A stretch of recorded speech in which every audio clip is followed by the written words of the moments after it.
Questions for Matt. Courtney Robb. Matt, when you realized that you're going to win this game, just what were the emotions going through your head at that point, knowing you've worked so hard for a win like this, you finally get it? I was very excited. A lot of people stepped up, not only on the defensive side, but offensive wise too, like from the slots to tight ends. They're playing a lot. We had maybe 6 receivers that were in rotation, probably 4. And, they sucked it up. They were tired, they were hurting, but so was Indiana. And, I think that's just what kept them going, just knowing that they're not the only ones tired, and they really pushed through and just trusted the coaching and really just got their confidence within a week. JR was out there in the slot for a week, and then he's out there the third play of the game against the Division I defense. So just hats off to those guys really stepping up. And Matt, how do you feel like your game matured throughout this season? Really just not being surprised by anything, being better, reacting to what's happening instead of just thinking about what's happening, and just taking what they give you. You have a bad game, it is what it is. Learn from it, go on to the next. And knowing that my teammates got my back, my coaches got my back, I can't lose. David Johnson. Matt, can you contrast what you're feeling today versus what you were feeling when last season ended, not only for the team, but you as an individual, as you're widely considered to be one of the top quarterbacks returning in the college game going into next year?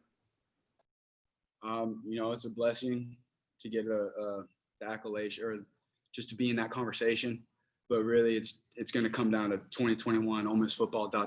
again, and just like this year was 2020 ... How do you guys want to be remembered? What kind of type of team do you guys want to be known as? And it starts January 18th when we come back and get ready to work. Thanks. Ben Garrett. First off, Matt, you were named Outback Bowl MVP, and this is a game where you're coming off one that was really tough and against a team that was one of the best interception teams in the country. What was this game like for you as far as management, and what were you seeing out there to have a more controlled game? They were bringing the same thing every single time. They do bring a lot of pressure, and they do a really good job of disguising it, and they're very well coached. But we didn't know what they were doing every single time, but majority of the time we did know who was plug-in, who was coming from they're either bringing the corner cat or the Mike or boundary backers plug-in, or you get the field fist. And, based on what type of blitz it was, you would know what coverage it is. And, our coaches did a heck of a job. And, hats off to Lebby. Just really, I don't know. Something happened with his family, and he could have easily just left this game, and we all would have understood, but he didn't want to leave us, and we're really thankful for him. This is kind of a strange follow-up, but John Rice Plumlee is a wide receiver, man. What's your evaluation of him when you saw him out there running routes? I trusted John just because he's a quarterback and he thinks like one as well. Not just because he's a receiver doesn't mean he's not thinking like I am. He knew what I was looking for. He knew he was in the right spots and went at the right spots at the right time. He held his own for sure, and he's only going to get better. It's really only up for him because I know he's a hard worker, and I know when it's a want to, JR is going to do it. Nick Suss. Matt, so many times this year you guys have had the ball late with the lead or with the score tied and it didn't go your way. What was different with this last drive this time? The difference was that the defense stepped up and they made the stop. The defense won us that game. It's plain and simple. They finished it for us. We didn't need to go out on the field again. We did, but we needed to take a knee. And that's the easiest play in football. Matt, it seemed like after the game, you tried to high-five every single person in the stands, every single person on the field. Just what did it mean to you to get to be the leader and kind of celebrate this one? It meant a lot. God is good for putting me in this position and putting me on this type of platform that I have. my family was here. A lot of my family was here, and I'm very thankful that they got to make this game. And first thing I thought about for one was, where's Levy?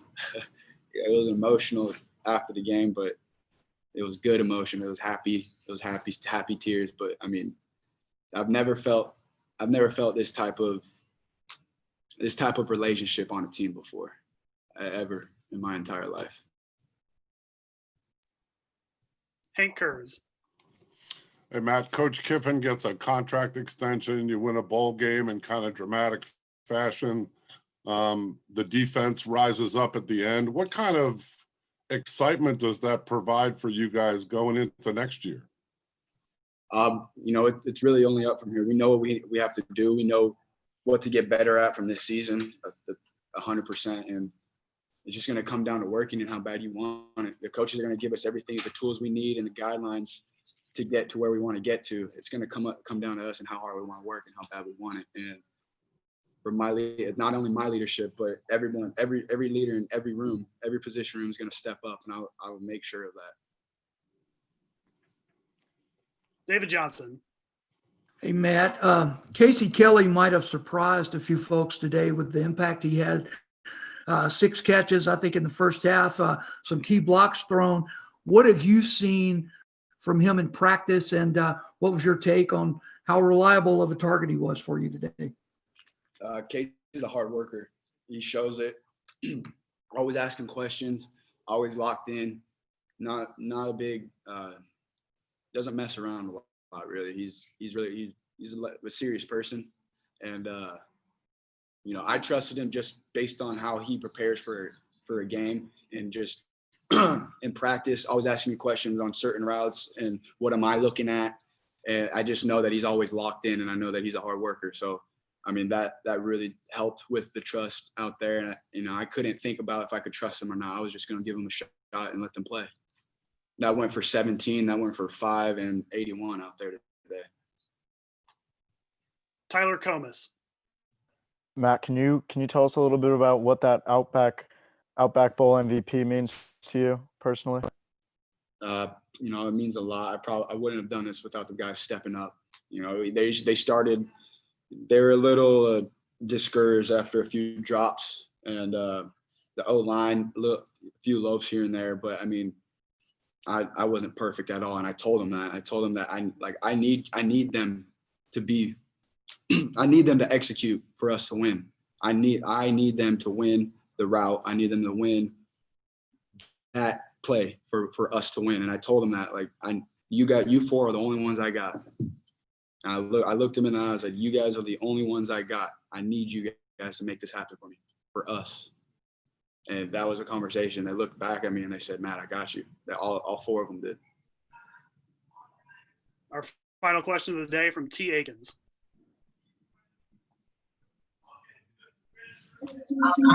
Matt, talk about the quick pace that you guys played with. It seemed to catch IU off balance. I mean, that's just our philosophy, moving the ball, or moving fast, snapping the ball really fast, and getting them tired, getting them winded. Around the first series, you could tell that they were getting tired, and it showed with all the injuries, I guess, falling on the floor and then trying to get a break. All right. Thank you, Matt. Helps a lot in our scheme. Sure to say. Thank you. Thank you, guys. Thanks, everyone, for participating. If you need access